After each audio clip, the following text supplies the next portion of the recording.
Welcome back to the Terriers Talk podcast. It's been a short while, but we are finally back. We're going to change up the content style as well, I think, and I think that's something that we all wanted to touch on straight away.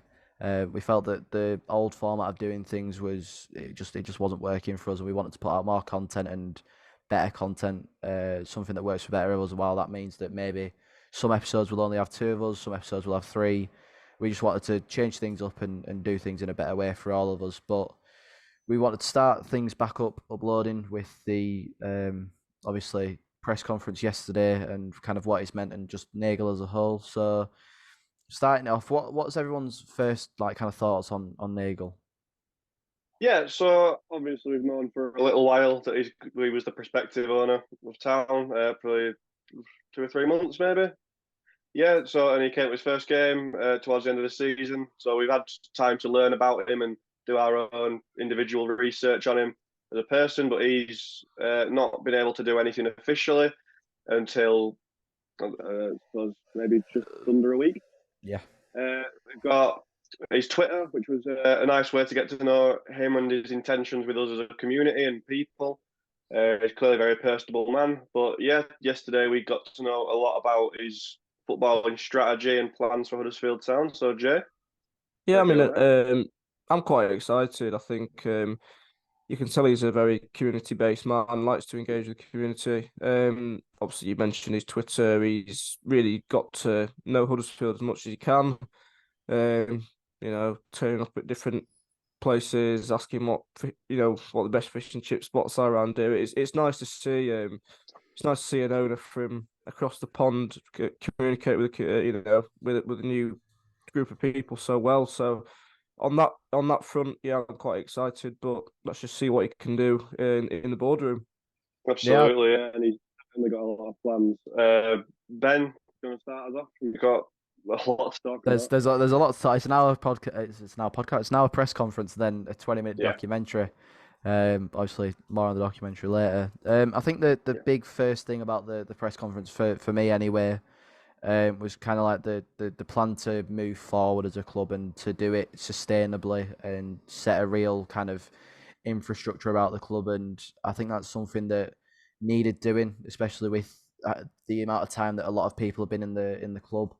Um, there's a look to just complete not overhaul everything, but overhaul a lot of the aspects of things from playing staff. I'm going to guess players will be included in that as well at some point, but there's a look to do things sustainably, and that's something that I found really promising, and it's something that we've needed to do for quite a while because some of the staff have been there for quite a while. So the fact that it's he's something looking that to was do so, Yeah, it was something that was talked about when Hodgkinson first came in.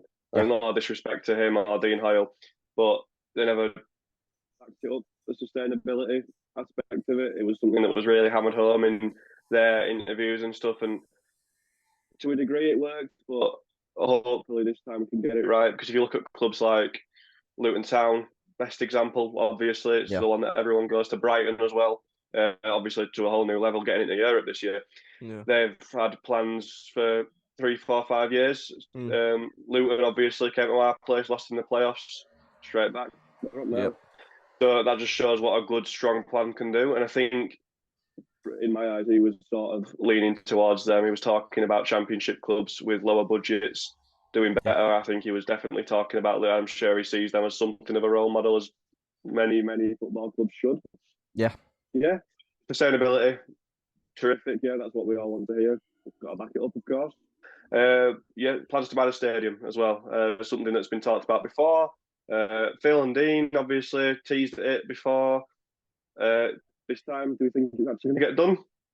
I think if there's anyone who might pull it off, it's him because he's already said um, it's a beautiful stadium that needs work, and Yeah, it does need. he he's obviously quite heavily, very heavily financially backed, and what he's doing for his club Sacramento, he's just put £500 million down for a dollars down for a stadium for them.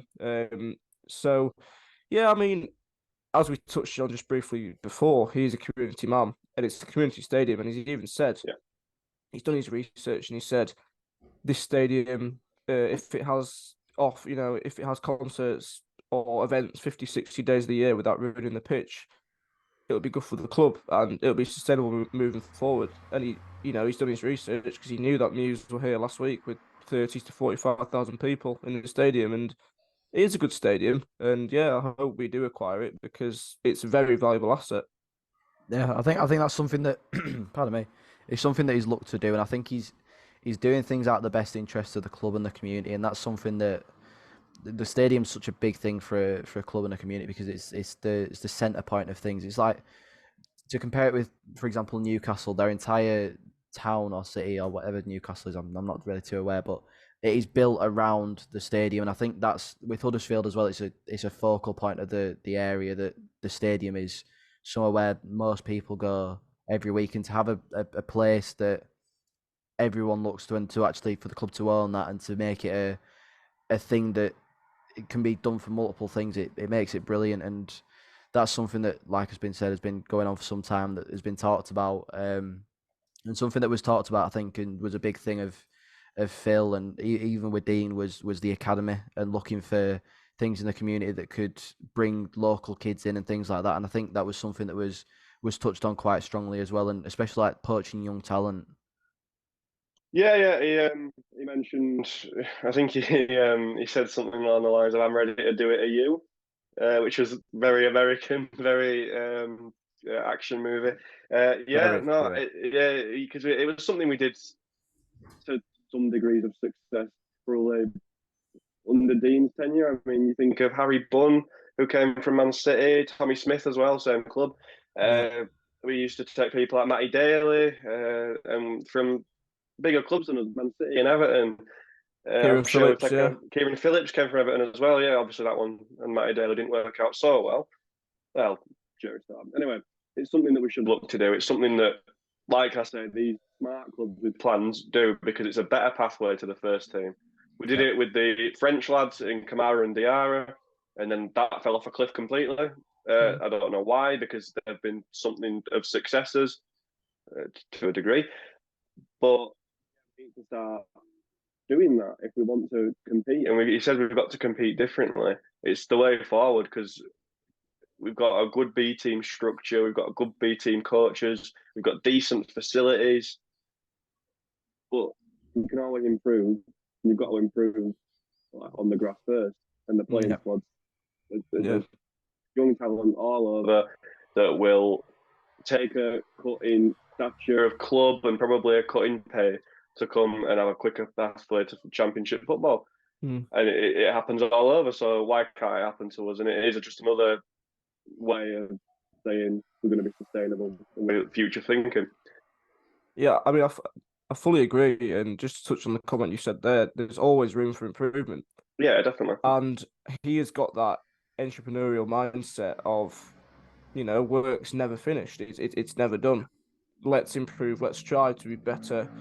And although we only listened to him for maybe just over an hour yesterday, including the documentary and the press conference, you can fully see that, and that's a reflection of his character. So if he does bring that into day-to-day life at Huddersfield Town, then yeah, I think you can never rule anything out, but I think we're in relatively safe hands. I think it's obviously important not to, and this we tried to record this one already, but we had technical difficulties. It's something that Jack said, but I'm going to take Jack's crown off him, and I'm just going to say it's obviously important to be not too giddy and call him the saviour. Well, not the saviour, but like the promised one, and this, that, the other. He's done a brilliant thing. He's saved the club, and I don't think that can be along with Dean Hoyle. Yeah, him and Dean Hoyle have saved the club, and that can't be understated. Cheers, what Dean. they've done for the club. But obviously, we've got to also stay quite grounded in the fact that there's very little to go off so far, which is no shame to himself. There's literally nothing that he can have done because he took over the club last week officially. So there's literally nothing more that he could have done in the space of a week that would have been able to do. And obviously there's financial fair play restrictions that mean that he can't do certain things. So I think it's important to stay grounded because this season won't be one of investment on the pitch. We're not going to spend tens of millions in 5 seasons' time with him. We're not going to spend tens of millions with him this season. It's going to be very much a case of we're going to have to be smart with the way that we look into things, whether that be the loan market, free agents, this, that, the other. We're going to have to do things very smartly, and I think he's prepared and knows that, which is brilliant. So it's something that will be very good for us. But we need to also just be not wary, but we need to not get too overexcited too quickly and think that things are going to change tomorrow night, because it's going to be a process, and I think he understands that very much. But I think he's go on, Jack. Go on. Yeah, the way I think about it is it just bodes well. You can't say much more than that, because, as you say, it hasn't had the time to do anything. It starts now, so we might get all the news this week. We might get all the, well, we're putting a bid for the stadium and we're negotiating that deal, and that's terrific. But that might also never come. There's a chance of that. There's a chance that might all fizzle out, and then it's not a false promise, but it's something that we could have got excited about. The academy may never start looking elsewhere, and it might never develop. But we can't think like that, because we've had a tough year on the pitch, off the pitch. Everyone involved in Huddersfield had a tough year football wise. It is time to get excited, but it's just necessary to understand that it does just bode well and nothing more right now. I think he's got time. I think he's got the right people for it. Obviously, he's brought Jake Edwards from the US. He's president of that league. Yeah, very highly thought of. Dave Baldwin, obviously, was there staying, and he's wanting a new sporting director to take after our dear Lee Romby. Less said the better. But no, I think he can really. I think he can, if he gets the right people in the boardroom. I think he'll do the job. It's interesting on the sporting director front, because so obviously we're having a year of Neil Warnock, which is something we will touch on eventually. Whether we touch on it today, I don't know. Anyway, we're having another year of Neil Warnock. Neil Warnock does not work with a sporting director. He's very much a man who, manages. He manages. He's a man manager, and he wants his people. For example, he's got his new backroom staff in. They're his people. Yep. I think there's no doubt about that. And he wasn't afraid. I don't think he's afraid of making the decisions himself. So I think it's interesting that he said with full confidence that we are looking to bring in a sporting director this year. I personally wouldn't have been surprised if we waited a year and got a sporting director in. But it is happening, and there's plenty of good people in football to pick from. So I'm sure that's more going to be Jake Edwards' job, possibly Neil Warnock gets involved in that decision. But it's one of them that we'll find out in the coming days, weeks, months. But I think. Go on, sorry. There's not much more to say, I suppose, about a hypothetical sporting director. It's just something that might happen, and we might know about, and I'm sure we'll touch on it when it happens. I think the thing as well with keeping Warnock on is he was very, very my mind's gone blank, but he was very happy. That's not the word that I'm looking for, but he was you could tell like how much it meant to him that we got Warnock and Rani Jepson in, and how much that meant to him for this year, because I think he knows that, going back to the project, I don't want to sound like a broken record, but I think he knows that things are going to take time, but I don't think there's any better manager in football right now to go, right, look, we're not going to be able to invest much this year. There's going to be a lot of things changing and shifting over.